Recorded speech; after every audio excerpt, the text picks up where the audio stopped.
pledge allegiance to the flag of the United States of America and to the republic for which it stands, one nation, under God, indivisible, with liberty and justice for all.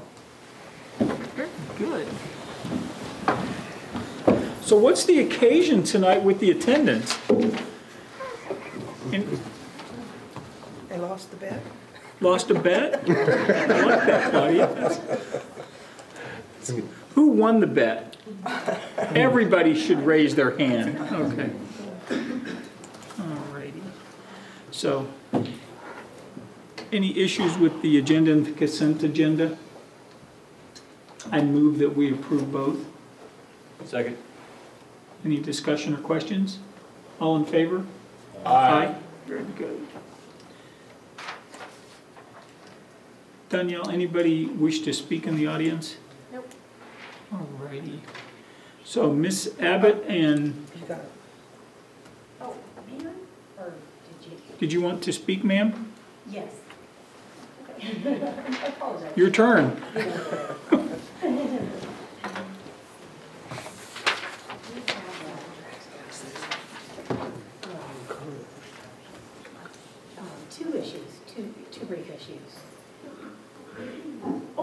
Two brief issues.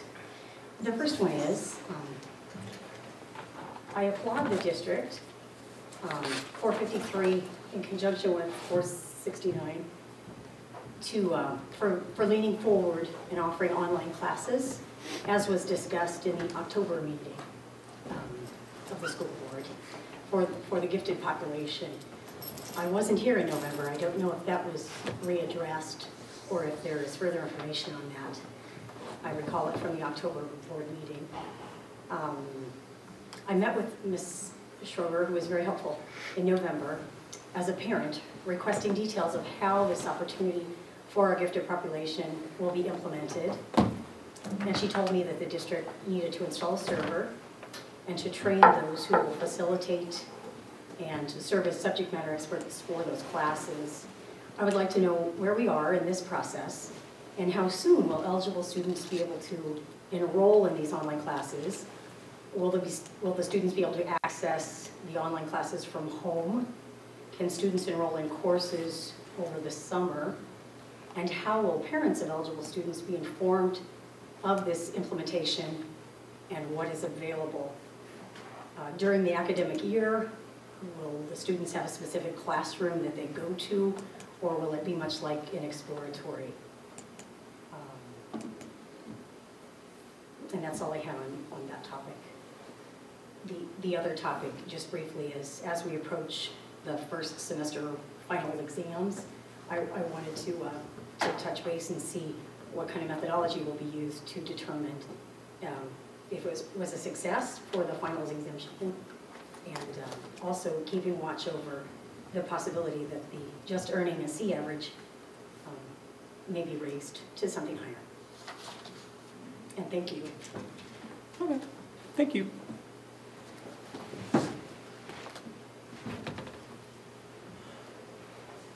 Carla, can I have the various folks in the school district get back with you on details of those? Absolutely. I imagine we're probably going to hear something about the finals issue from Steve upcoming in January or February when he gets those numbers ready anyway. Okay. So that's something we're interested in also. Very well. Okay. So Ms. Abbott and Ms. Cole.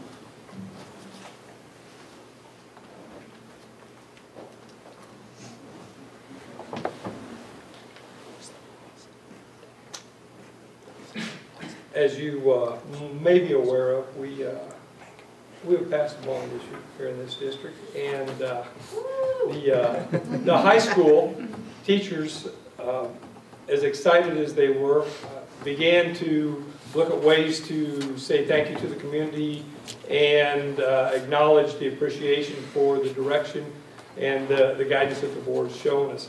I believe many of you have had the opportunity to see the sign in the newspaper. That was an incredible undertaking. I do want to mention a couple of individuals. The idea for that was came originally from Tracy Matthews and Rita Oatney, as they were beginning to look at ways to say thank you. I know Ms. Abbott grabbed that and ran with it. She came in probably 10 different times to discuss with me how to make the logistics work, and did an outstanding job organizing all that, along with newspaper and yearbook, and Alanda is a representative of those organizations. And also she organized, or got Tom Young to bring in his boom and get up in the boom and take the picture. We were thankful that she was thankful that she didn't have to. But to see 887 kids line up and come together, and as organized as it was, Luke Johnson organizing the band out there to begin the formation and help us with the spelling. Was a big help. It's not a hard word, Steve. But to see it three-dimensionally and be the tree for the forest was an experience. Okay, so with all of that, I would like to Ms. Abbott would like to present the board with a gift to acknowledge that moment.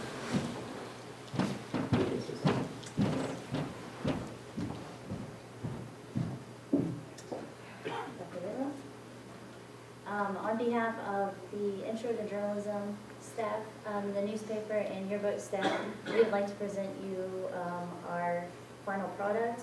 Alanda Full-Hair Sr. Created the composite, and we would like to give you a copy. Can I share it with everybody on the board? Yes, and we also... It's all of us, not just me. Yes, and we would also like to say Merry Christmas, Happy New Do I Year. have to share these? Well, they might want to. Thank you, guys. Very Thank cool. you. Very cool. Everybody see? I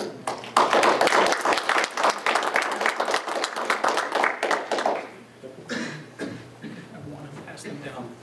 We can have for executive session.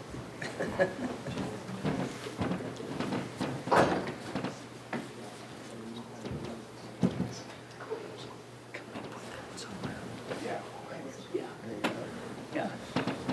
Thank you, guys. Neat project. They already left? Wow. Megan, do you have some cool news for us? Yes. All right. Congratulations first. Woo! Very Thank you. excited for you. It's a big project. And keep it sweet today. Keep it short. In your board packet, I believe there was a schedule to just kind of outline some of the major milestones, and just wanted to ask if you guys had any questions. Just wanted to give you an idea of, when you might start seeing dirt moving or something, because I know everybody's gung-ho and ready for the process, but just to kind of give everybody an idea, we still do have a lot of design to do. We're still meeting with staff and faculty and teachers, leadership team, our design team, and trying to get to that point. But as you can see, we're looking at doing a site package in August, meaning the dirt work will be bid a little bit different from the building. That way the dirt work could get going ahead as we continue on with building design, and then the building package will come out after that. So we probably won't start moving dirt until fall next year. Just give you guys a heads up. These are just some of the major milestones. There's about 7 other pages in between there of everything that needs to happen. But I just wanted to give you guys some of the highlights. So does anybody have any questions of when anything will happen? On there you'll see in the schematic design and in the design development, there are booklets, and we will be presenting those to you. And Larry, my Vanna White, is going to show you. This is better looking than her. This is a schematic design book, and it's supposed to be kind of like your guide to the building. So it'll have everything from floor plans to elevations at the current point. It'll have narratives talking about the different systems. So for example, we have a pool consultant coming in, I believe, next Monday. There's a bromine, there's a saltwater pool, and there's a chlorine pool, and talking about what are the advantages and disadvantages. And then as those decisions get made, they'll go in this book.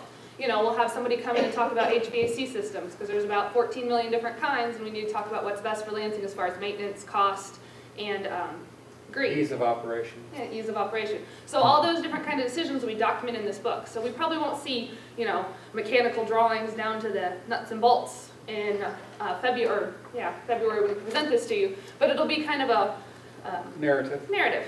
That way you can see kind of where we're going, what's going on. Also a lead checklist to see which lead points, if we go after lead, which points would be available to go after and where we kind of stand on some of those issues. So that's our goal for our schematic design booklet. And that's what, and then again at design development, there's another one, just it's a little more refinement.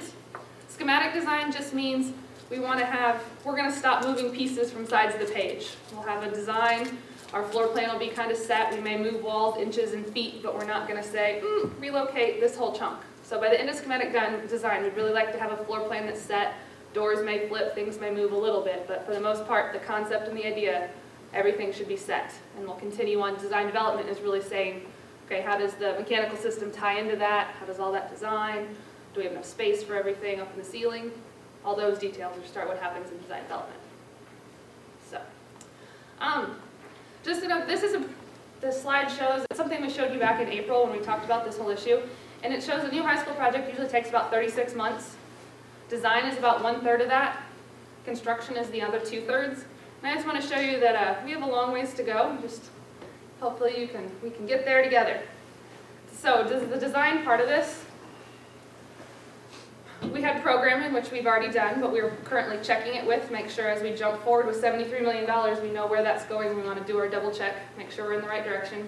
Conceptual design, that was what you saw for our bond presentation. We have a concept of where we're going with the site. We have a concept for our building. And so that's kind of where we stopped for the bond issues, just those little steps.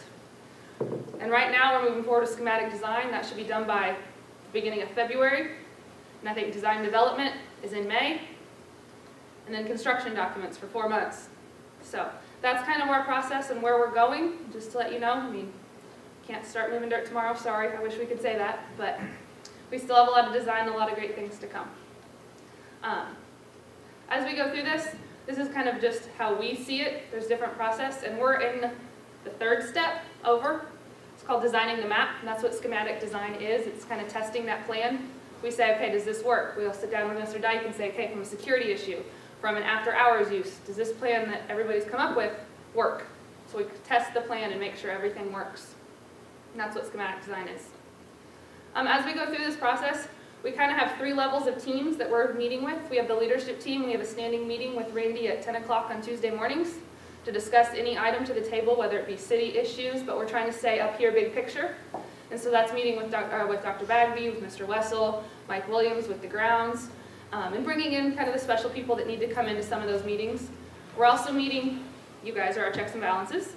Our facility development team, we've got Jeff Demetz, Craig Gorel, Mona Haver, Brian Malm, and Christy Wessel.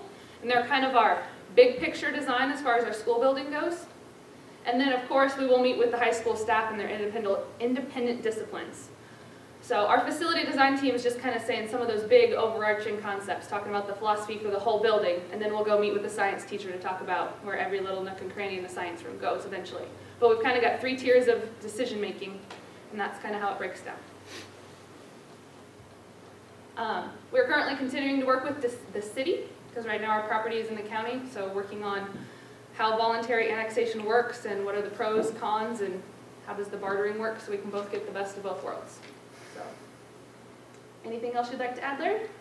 Would you go back to the schedule slide? Larry, you talk more than Vanna White. I was going to say, does Vanna do this? The big one or this? Well, This one? that one right there. As you can see, as you can read each line very clearly, I'm being facetious, but at the end of each phase, you know, this booklet, for being schematic design, it does cover a lot of items, and it does get somewhat, we deal with a lot of sophisticated or complex issues. And at the end of each phase, we do a quality control check. It should be scheduled on there. I don't know if Megan has it on there or not, but we check to make sure that we are following the budget. We get a cost estimate at the end of each phase to make sure that we're on track. And we also, in addition to our quality control, we make sure that we're following the map. We're following the character statements, that we're getting those enacted, and just to make sure that we're tracking the way we should be. So that's one of the things that we review with the folks on Tuesday mornings. So at each phase, you know, we're stepping back a minute and checking ourselves to make sure that we're on track. And at the end of the game, we don't have a big whoops. So I kind of just wanted to point that out. He's the quality control guy, so he's the one that says there, cracks the whip and make sure all of us stay in line. Any questions for Megan? All right. Thank you. Very good. Thank you, guys. And congratulations again. Yes. I know that was a big feat for the district. Thanks, man. High school student-to-student group.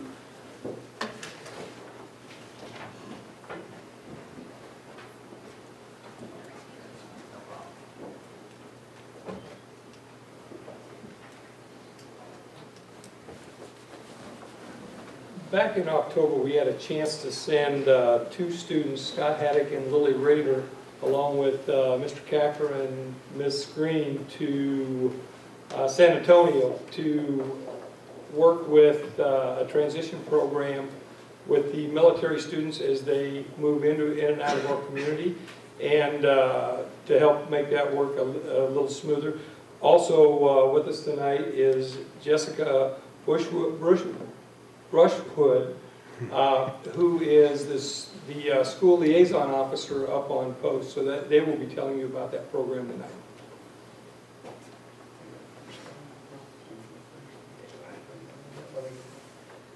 If you guys would pull that PowerPoint up for us, that'd be great. And while that's coming up, I think it's on your desktop. Somebody put it on my desktop? Megan, Megan, right there beside it. yeah, right there. Thanks. Like Mr. Dyke said, we took Scott Haddock and Lily Rader to San Antonio, Texas, where the conference was held. We were kind of going under the assumption that the student-to-student program was a transitioning program for military students in and out of our district, like Mr. Dyke said. However, once we got there and started learning more about the program, we quickly realized that it's not only the military students who benefit from this, but it's all students. This is a program that hopefully once we get it implemented will be something that will help at the start of the year when the freshmen transition to the high school each year. And any new student who moves in or out of the district. This is an opportunity for them to have students lead them through the building and tell them about our school and explain to them how things work versus the counselor or the registrar in a 15-minute, we have to get you enrolled to be in our school at the start of the year spiel. So, and with that, Scott has a PowerPoint that he will take you through, and I'll let him begin. All right. You want me to get that mouse Yeah. for you? Sure, I'll do that. Can you borrow that? Is that the clicker? Yeah. All right, thanks. Just like a mouse. Just like a mouse, yeah. Got it?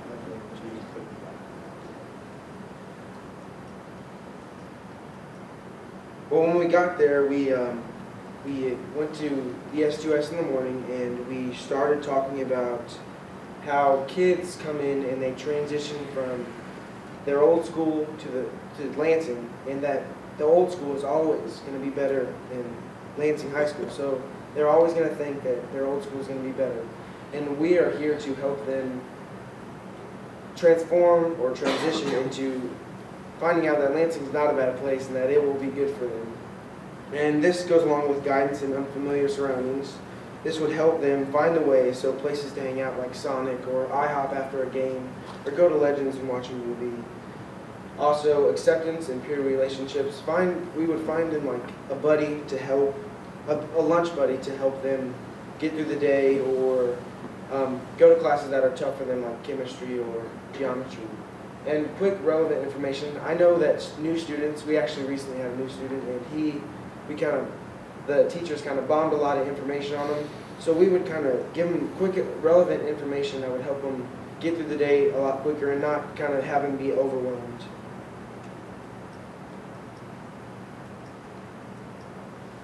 So the S2S has 3 modules that they train off of, and this is Finding the Way, which would be community, and in the community, find them a buddy tea lunch with also and hang out with. So we would find them a club member or a club president that they might have fun with or relate to well, like K's, the community service, or DECA, which is marketing, and find them just things that they like to do or their interests. Campus, show them around, take them to the locker, teach them how to do the locker, and also the complex lunch system, and teach them show them how to go through the lunch and how to get your lunch and what's different about our school and their old school. Culture, places to hang out like Legends. Go to Phoenix theaters and just places to hang out like IHOP after a football game is a very popular place to hang out. And let them know that they're always welcome to come with us to IHOP after a football game. Now relationships, peers, find them a lunch buddy and find them just people that they can relate to. Faculty and staff, they taught us that finding a teacher that they relate to well, or knowing that the teachers aren't bad people, that they can help the teachers can help them through their journey, not just students, that the teachers can help them. Okay, academics. I know a lot of kids come in and sometimes transcripts don't get changed over, or they need different requirements for our school. And I know Mr. Packler could help with this, and he can help us along with what they need to do to graduate.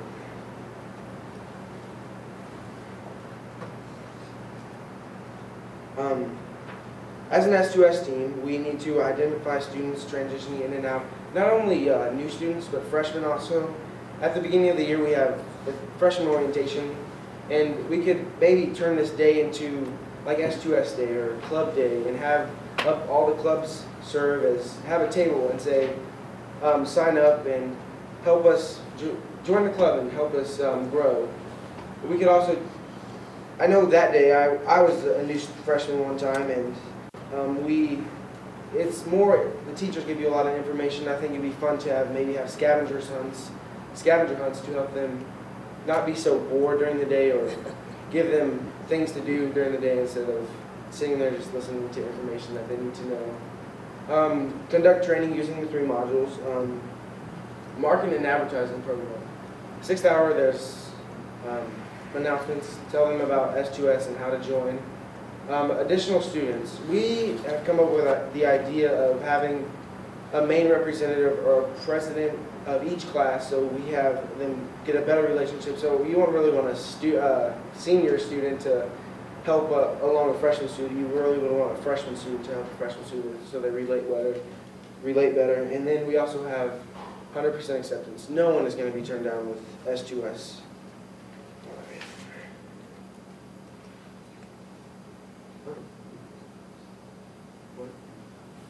Yeah,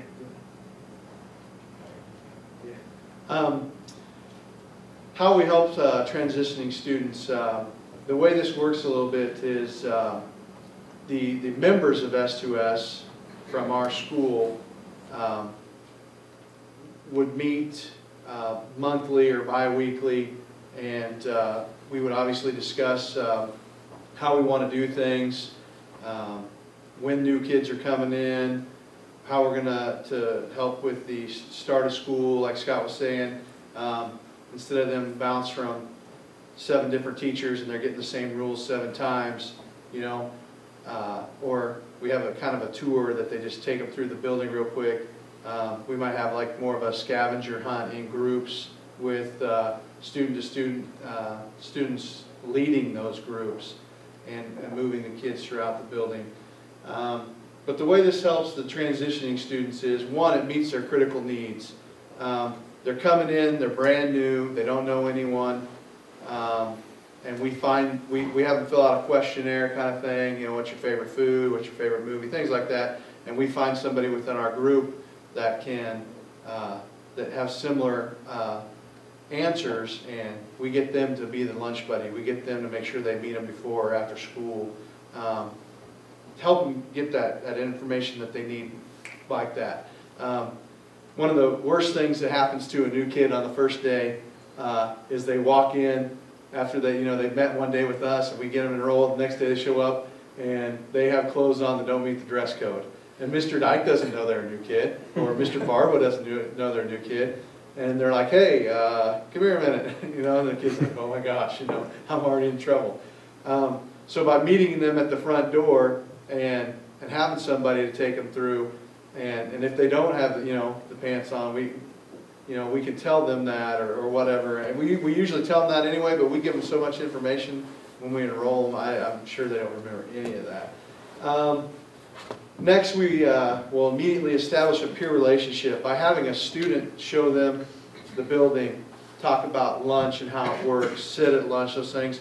They're immediately building those peer relationships and positive peer relationships that we want them to have. And then, once again, like I said, one of the big things of the group when we meet would be to talk to our own members about the necessary and relevant information, so when a new student comes into the building, that they can help pass that information on in an effective manner for the new student. And then the biggest thing about S2S is the fact that you have a student talking to another student, which obviously is much more credible, and they relate much more quickly than Mrs. Wessel and myself trying to give them the rules real quick and how things kind of work at Lansing High School. So.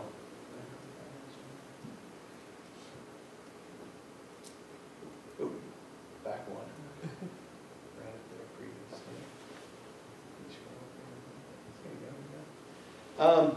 The reason this group and this the S2S program is successful is because students do lead the program.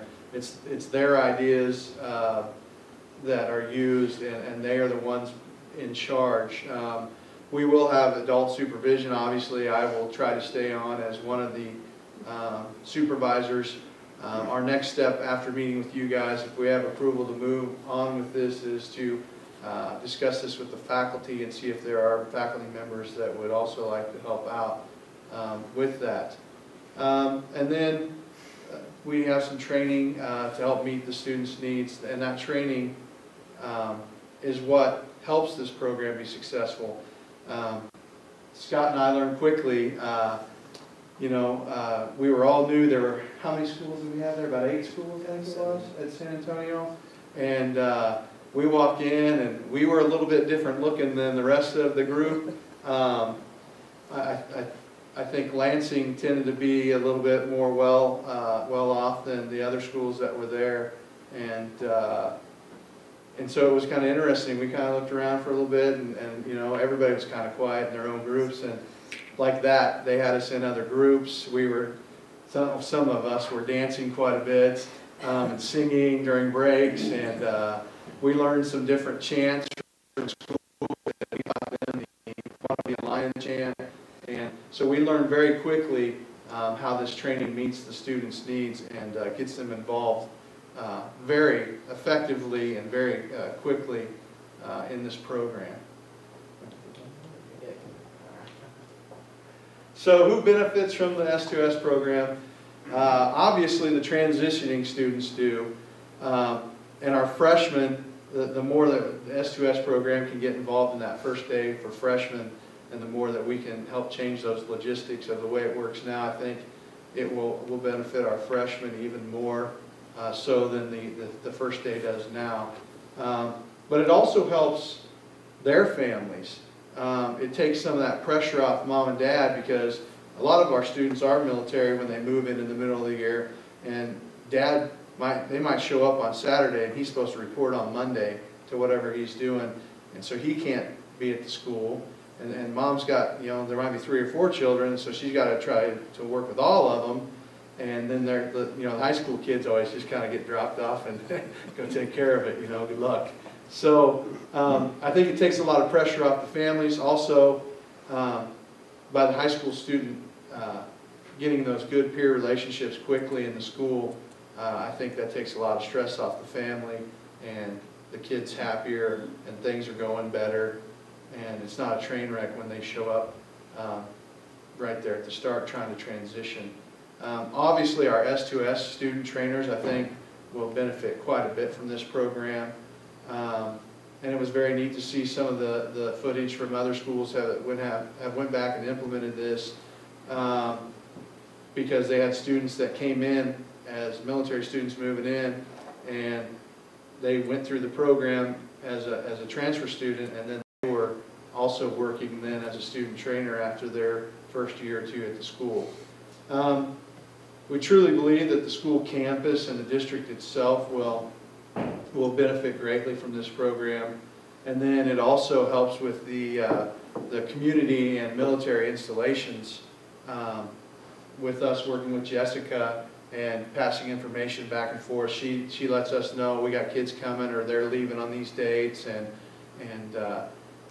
we help them out by helping, welcoming these kids with open arms, and just, tell them how excited we are to have them at our school, and anything they need, they know they can find it with our group. So if they just find somebody with one of the S2S shirts on, that they can get something, get help.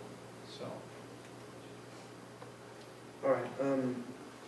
First, we need a commitment from our faculty, Mr. Dyke, the Board of Education, and Dr. Bagby, to help us, give us a little push to get started and to keep us running and rolling. Marketing methods like announcements, bank boards saying, come to S2S and feel like it's home, and then resources like our SLO or Student Liaison Officer.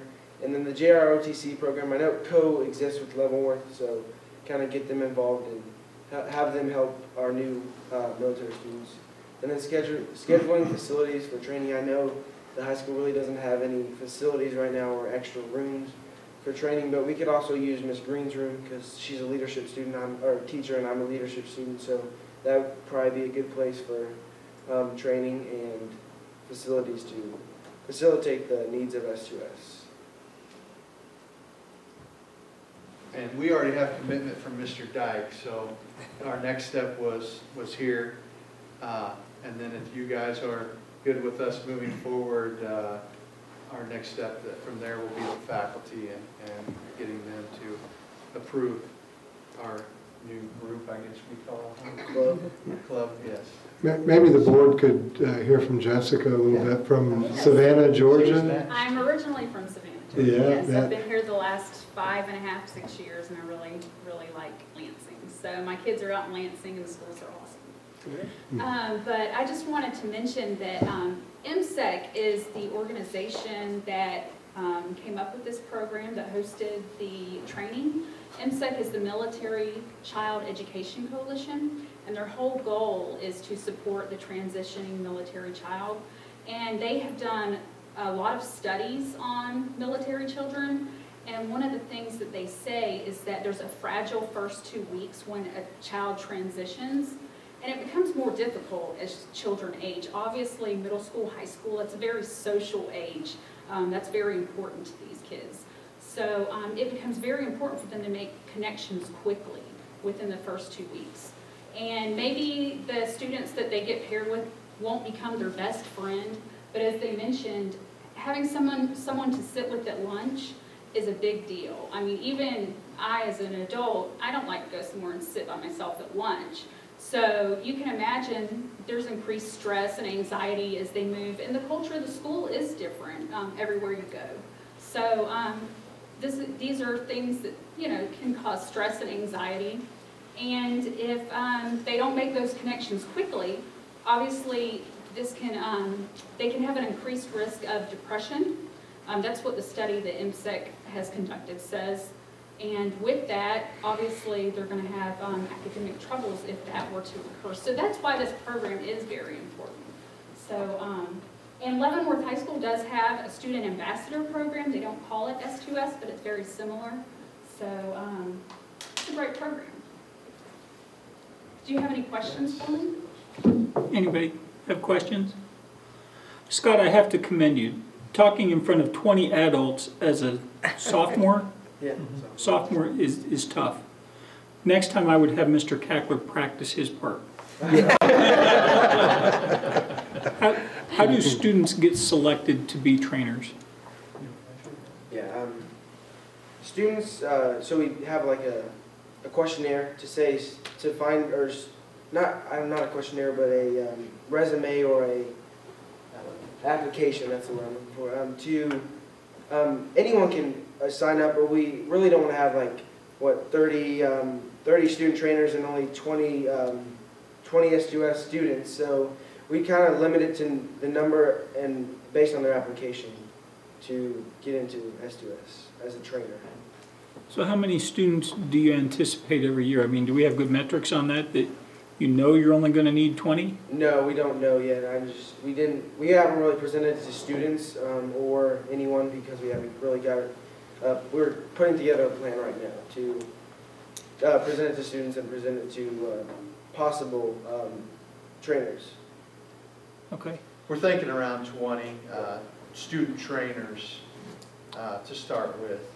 So are those going to be mostly junior seniors, or are they going to be spread amongst the classes? We'll probably try to stay away from the seniors to start with, because obviously they have a lot of other things going on, especially at this time of year, and they'll be leaving quickly. We would like to have 10 or 15 members by the end of this year so that we can plan for the start of next year and help out with that day. We're being realistic, and we know we probably won't be able to take over that whole day next year, nor would they probably let us.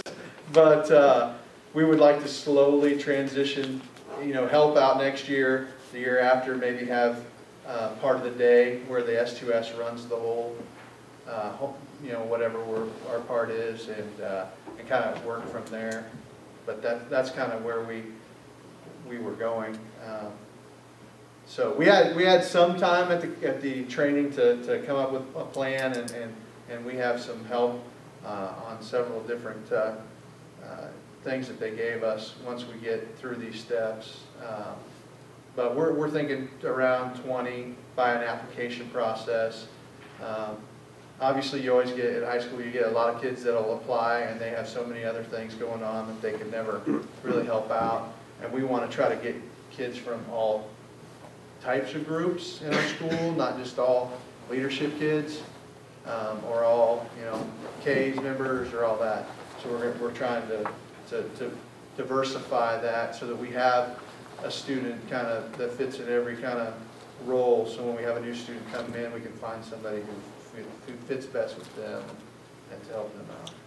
So if I heard that right, there's an opportunity for a kid who's not necessarily stellar academically? Yes. As long as they're not in trouble a lot? Mm-hmm. Okay. Yeah, and as long as they can make the commitment to be at training and be able to have a lunch buddy and those things, yes, we would need those students as well. Okay. I don't know how lunch works at the high school, but I'm not for sure. We have 4 different lunches. So is the schedule of the trainer going to be aligned with that of the student? Usually, yes. Usually we find someone in that lunch period that meets that, And it might be that whoever gives them the tour might be the person that really fits their criteria best, but somebody else kind of has lunch with them, or several students in that lunch sit with them. We even discussed maybe having a table that was just an S2S kind of table, so the new students, obviously felt welcome there, and we'd have 2 to 3 members every lunch period at that table to be there when we have new students come in. So. Neat. Any other questions? Good. Thanks, guys. Thanks for coming down. Thank you. Appreciate your time. Greg, Thank you. tell us the good news. Good evening, and I do have good news. So glad to be back here visiting with you this evening. I thought as we start the discussion this evening about the results of the bond sale and the final interest rates, start by, as we did at the meeting on November 7th, reminding you of some of the things that were key points during the bond election campaign and development of the financing plan and what we shared with the public, and then some of the goals, and then I'll walk you through the results of the bond issue. But when I think back to that campaign, you know, some of the things that stick out, we had 41% state aid. We were sharing with the community that we thought the average interest rate would be about 4.3%, which was fairly close, but somewhat conservative, but still fairly close to where interest rates were at the time when we called the bond election, using a 25-year repayment schedule for the bond issue, and based upon the assumptions built into our analysis, we had a mill levy that would be about 21.5 mils, which represented an increase of about 11.67 mils. Then as you had your election and it was successful, and we met with you on, I believe, November 7th,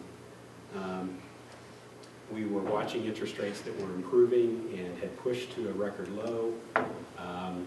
Very pleased with the trend on interest rates, and the estimate at that point in time was an average interest rate of about 3.87%.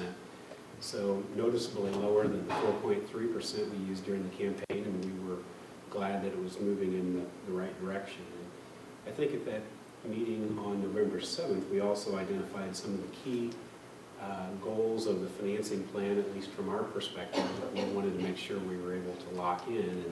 And some of those goals included locking in favorable interest rates, selling your bonds as soon as possible in order to preserve the 41% state aid. And I think I shared with you that there's some concern about prior attempts by the legislature to take away that state aid, and we wanted to make sure and do everything we could to make sure you were grandfathered in if that should be taken away at some point in the future. Also, through the sale of the bonds and generating a reoffering premium on the bond issue, making sure we deposit as much money as we can into that project construction fund. And the goal was to, after payment of financing related expenses, to make sure we put $73 million into that project construction fund, which is the maximum amount we could under that bond election. And then there was also a portion of outstanding bonds that had interest rates slightly higher than where we are currently, and had the recommendation that if we're going to sell the new bonds, we might as well lock in some savings on refinancing those outstanding bonds. Smaller portion, but still savings was worth pursuing. And so we, after getting your permission to move forward with the bond issue, we went back and prepared the offering memorandum, which is shared with investors, worked with Moody's to have a bond rating assigned to your issue. Very pleased to report that Moody's did affirm and assign an AA3 or AA3 rating for your issue. That's the same rating that the district has had on its recent bond issues. And I would say that it's quite an accomplishment for a school district to climb into that AA level for a bond rating. It's above average in Kansas for other school districts and above average throughout the country for school districts that are selling their bonds. And so when we investors and share information about the district, about the bond issue, provide them with the rating report, it helps them get that much more comfortable in the district and the ability to repay the bonds and your financial condition, among other things, including some of your accomplishments in the district and test scores and the community and the local economy. So all of that helps. The more comfortable we can make investors, that helps in terms of us being able to deliver lower interest rates as we're selling your bonds. So very pleased not only with the rating, but interest rates. Everything seemed to be coming together to have a very good result on this issue. And with that, I'll walk you through the analysis. Each of you should have a copy of the black handout. And behind tab 1, or actually, if you don't mind, behind the cover page, there's an interest rate graph. You've probably seen this a few times by now. I think I shared it with you when I met with you before, but it's interesting and somewhat difficult even to see how much of an improvement we had in interest rates just in the last few weeks. But we have pushed to a record low. We set record lows earlier this year in January, February, July, August. But then after the election, we were very close to record lows, and every week since then, we've had a noticeable push lower on interest rates. And so not only were we at record lows, we've now broken through that in all-time record low at the time we sold your bonds to investors. Tab 1, I had mentioned that there's a portion of the 2005 A bonds that have interest rates that are above current levels, about 5.6 million in bonds outstanding with an average interest rate of about 4.64%. We did include that in this bond issue, so not only did we have the issuance of the new money bonds or bonds for construction, but we had the refinancing portion of those 2005 A bonds as well. And then the results of the bond issue are shown behind tab 2. The first page that you'll see there is the sources and uses of funds. On this report, we show the principal amount of the new bonds and then how the money is allocated or spent. This is very similar to the discussion we had in early November about the size of the bond issue and selling bonds at a premium. We ended up with a slightly different premium amount, but your total sources of funds would consist of the $78,720,000 principal amount of bonds, of which $73 million of that was for the recently approved construction project, and about $5.7 million in refinancing. We were able to structure the bonds in a manner where we generated reoffering premium of $4,493,000.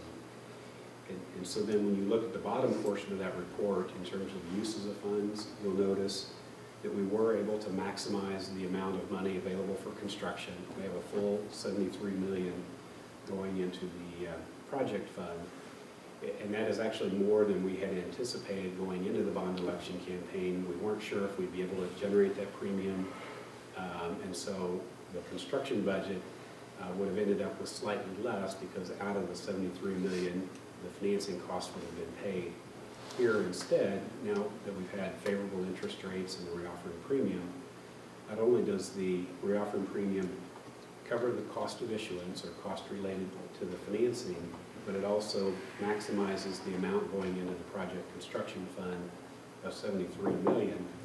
And then the balance that is left over, you'll notice at the very bottom, we have a deposit to the debt service fund or your bond and interest fund of $2,922,000.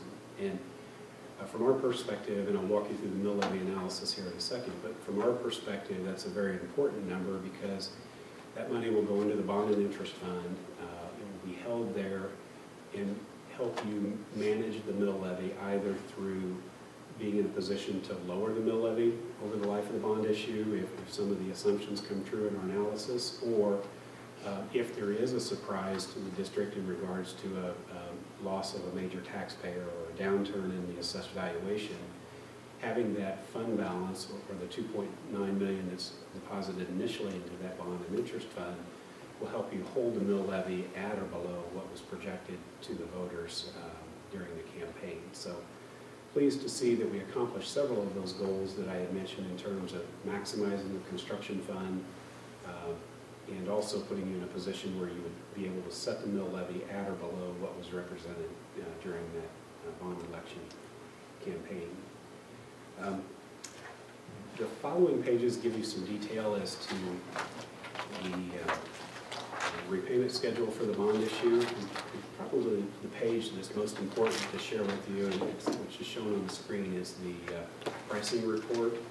So if you'll turn, it's the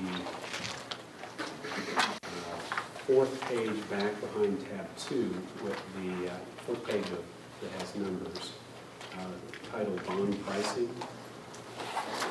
And here's where we give some of the detail about the yields or returns that the bonds were sold to investors. And if you look at the two columns labeled rate, that's the stated interest rate on the bonds, and the column yield, that's the return to the investor. And for example, you'll notice in the year 2016, the stated interest rate on the bond issue was set at 3%. However, that's above where the market rate would be for a principal payment or a bond in the year 2016. And so investors are willing to pay a premium for those bonds. So the bond investor that was buying your bonds, that our principal payment that comes due in 2016 would pay a purchase price of 107.922%. That's where we generate the reoffering premium that's paid into the district. And then by paying that premium, the return to that investor or the yield to that investor over the few years that they would own that portion of the bond issue would be 0.82%. And so you'll notice we have many years where we have premium. The bonds were sold at a premium to investors. We have a few years where they were sold at a slight discount.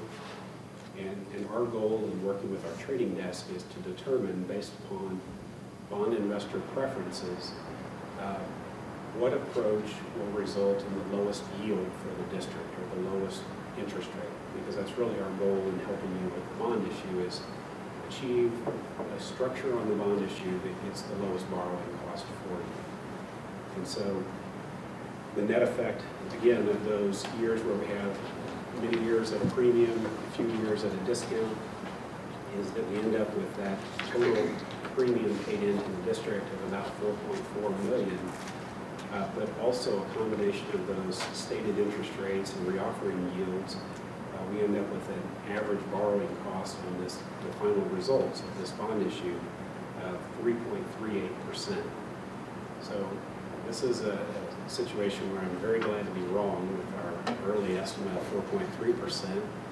Even glad to be wrong with our estimate when you authorized us to proceed at 3.87%. And to go from 4.3% down to a final interest rate of 3.38% on this bond issue is quite surprising. That is a significant change in a relatively short period. And you can see just how much the bond market has improved in a very short period. Greg, just so everyone can hear this publicly, today, if I were putting together a budget in terms of mill rates, that would represent about $2.5 million, am I correct? Yes. Clearly, we feel comfortable with our projection of the 21.5 mils. And with the lower interest rates, it looks like it's possible for that to even be down closer to 19 mils in terms of where you can set that mill levy rate. So very pleased with the trend in the market. The primary reason for being able to set that mill levy lower is the lower interest rates that we're able to lock in. And actually, that's a good lead into the next section, tab 3. We did include a mill levy analysis where we left it at that 21.5 mils.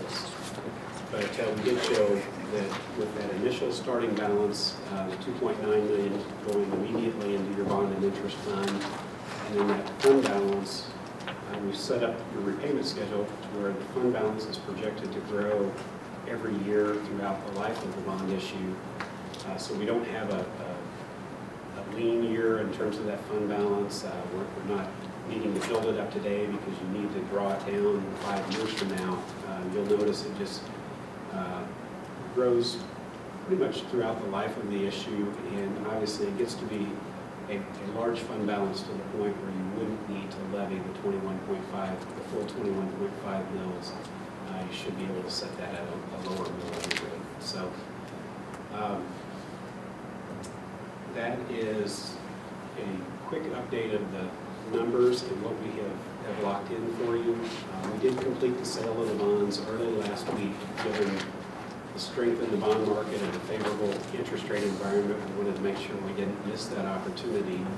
However, those interest rates were locked in subject to board approval of the bond resolution this evening. And there's 2 action items, I believe, on the agenda related to the bond issue.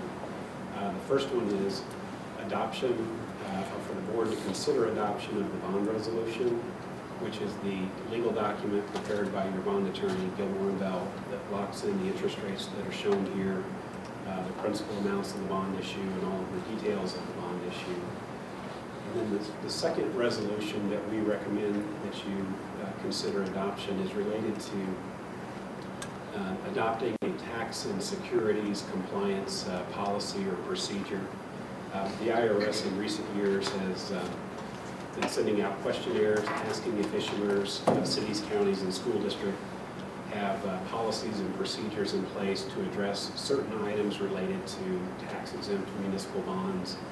And for any school district or city or county or state agency or any other entity that issues bonds that doesn't already have a policy in place, we've been taking a standard policy and procedure and suggesting that you consider putting that in place. The policy and procedure states that you will keep certain records related to bond issues and the projects that they financed. And I'm sure you're already doing that. We provide you with a transcript of all of the legal documents for a bond issue, but the IRS wants to have something in place stating that you know that you need to retain that and will.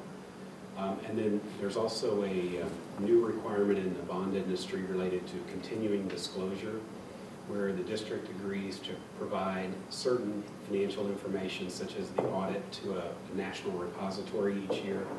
Bond investors can then access that information and take a look at the financial condition of the district.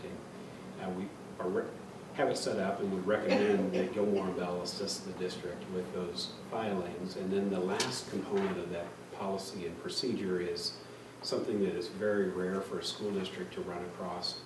But the IRS wants to make sure issuers have procedures in place that if a certain event occurred, how you would address that. And an example would be if you built a new high school, then decided to sell the high school, and you still have bond issues outstanding, how would you go about selling the building and paying off the bonds, since the building was financed with tax-exempt municipal bonds? And for a school district to ever run into that type of situation is very rare.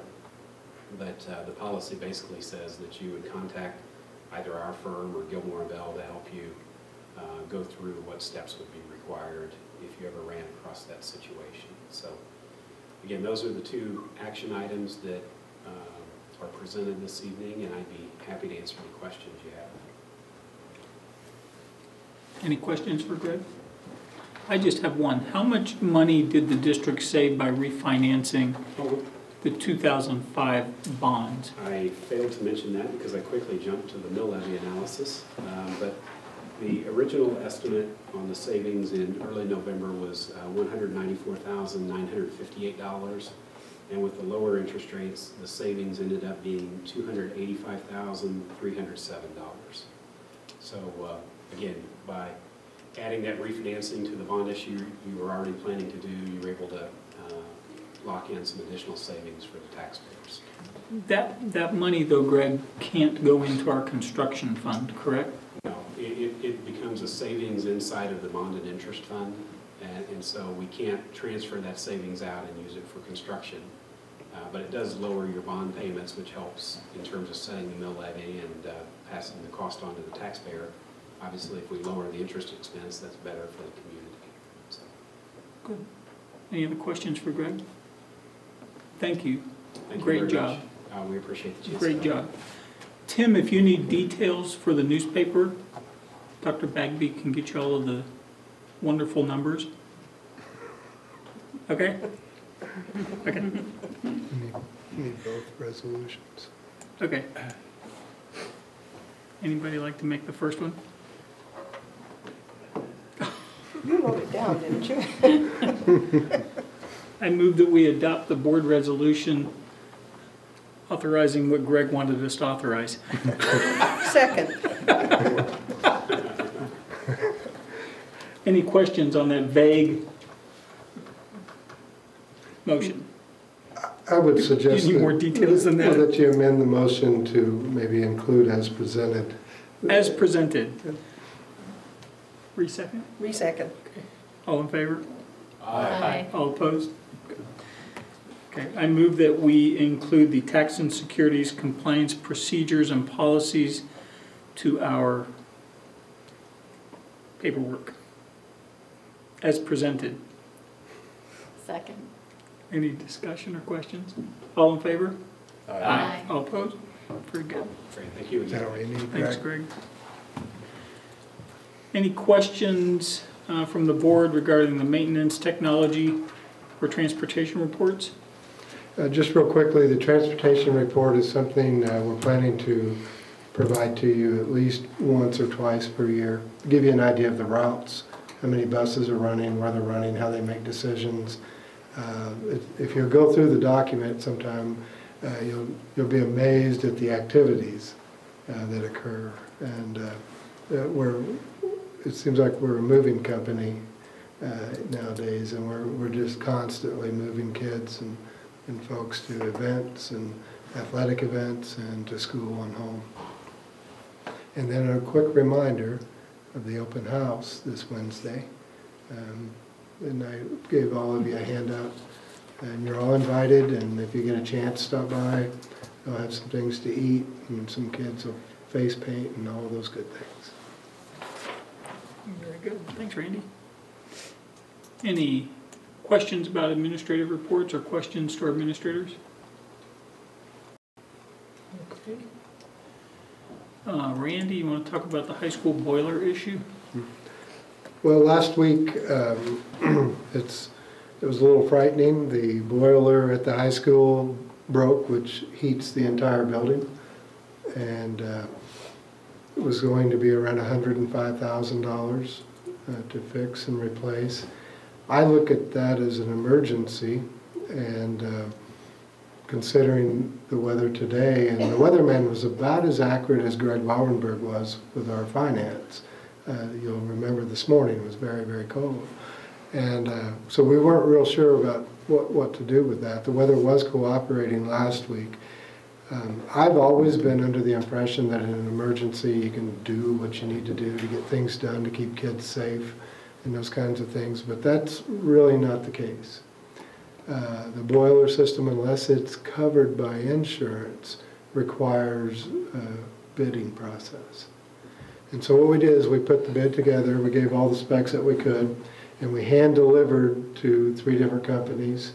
And in these specifications, we also required a completion date and time, meaning that this last Friday was kind of our date, our drop dead date. Even if they had the lowest bid, if they were 3 to 4 weeks out, which you'll see on the sheet there, that wasn't going to do. So U.S. Engineering stepped up, promised us operable by this week, and so they had the second lowest bid at I think 93. I didn't pull it up. 89. 89. Yeah. And so we recommend that the board accept their bid. And just a little bit of good news is that Saturday, late afternoon, evening, it was up and running, or at least half of it to heat the building. So that's the good news. Is that, and the other thing I might tell you is that we didn't tell folks that it was totally broke because we know that that could create a panic. But I'm pretty sure we wouldn't have had to tell them today had it been broke. So anyway, I recommend that the board accept the U.S. Engineering bid at $89,936. Just to replace, Taking care of? just to replace the whole thing? Just a big portion of it, which is required for the whole thing to run. Any further questions? Anybody like to make a motion? I'll make a motion that we accept the U.S. Engineering bid at 89, whatever it was. As presented. 936. Second. Any further discussion or questions? All in favor? Aye. All opposed? Nice job, Randy. Memorandum of agreement between the city and Lansing, city and USD. You want to talk about that a little bit? Basically, they're the same as previous years, both of these memorandums of agreement with law enforcement and the city. City Rec uses our facilities quite a bit. We've had a really good relationship with them. Just a side note, doesn't really pertain yet, is that there will be in the future some incurred cost associated for instance, if we have more basketball games at the elementary where a custodian is required, we'll have some costs there that maybe the city may have to pick up. The other thing is that the swimming pool would have other kinds of operational cost. And we're already talking about using that facility as a partnership with the city, but them also covering some of the associated costs with it. Is there any tax advantage to us funding things and then having the city pay for things? Or I mean, if we get a better tax rate for citizens, would it be better for us to just take care of it? Did I ask that right? Possibly, but it's kind of a wash. Okay. Mill rates for the city are the same as the school district, and so whatever we pay for cost our citizens the same amount. The difference in the city and the school district is that we have a large portion of the county, and those folks don't pay any city taxes, but they pay township and those kinds of taxes. So, okay. So there's some differences there, but in terms of like the school, we don't have anyone to collect fees from if if our activities have expenses and our taxpayers pay for those. It would be probably prudent to assume that the city would do the same. So if they have an activity, it costs money, and they build those into their associated fees and so forth as well. Okay. Any questions for Randy on that agreement? That's something that we've been doing for years and years, and it's worked well. I move that we approve the memorandum of agreement between the City of Lansing and USD 469. Second. Any further comments or questions? All in favor? Aye. All opposed? Very good. Randy, you want to talk about law enforcement in the district as well? Just a real quick side note that we still maintain a good relationship, positive relationship with law enforcement. They provide lots of services for us. Where we don't have a school resource officer, their presence is known often, and they're in our parking lots and so forth. Much to probably my disappointment, I have this habit of warning everyone not to speed in Lansing. So sometimes we have visitors, that's one of the things we tell them. But I'll trade that for having their presence here. And so that's a good thing. The other thing that I like to mention is that whether to involve police, and I say this every year, is at the discretion of our building administrators. And there's a big difference between a physical fight at 10th grade, 11th grade, where that kind of violence results in bodily harm and so forth, than two first graders getting into a scuffle. And so we still have discretion. We don't automatically, even though a law may have been broken, we don't always call the police. And that's a good example of when we don't, is when it's two first graders. Some examples of when we always call the police is if it's possession of drugs or those kinds of things, whether they're in first grade or, which I haven't seen, or a senior in high school. So discretion is left to the building administrators, but our policy when a child is in danger is that we always report. And if it isn't law enforcement, then it would be SRS. Any questions regarding that? I move that we accept the memorandum of understanding between the City of Lansing and law enforcement and our school district. Second. Any further questions? All in favor? Aye. All opposed? Very good. I move that we enter executive session for a period of 40 minutes to discuss matters of non-elected personnel, matters affecting students' financial data, attorney negotiations, property and other matters relating to the school facilities and information system and security. Second. Any questions? All in favor? Aye. Nations and retirements. I move that we amend, where did I make my note? I move that we amend the maintenance position to a project manager role and Nineveh Carvan's position to change into a community relations position. Second. Any comment or questions? All in favor? Aye. Aye. All opposed? Good.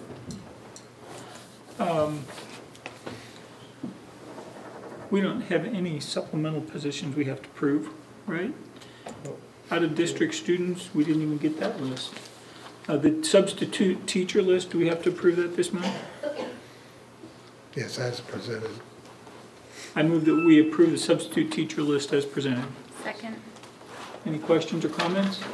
All in favor? Aye. All opposed? Very good. All righty. Anything else anybody wants to comment on? Next meeting is January something. Thank you. January something. Well, that narrows it down.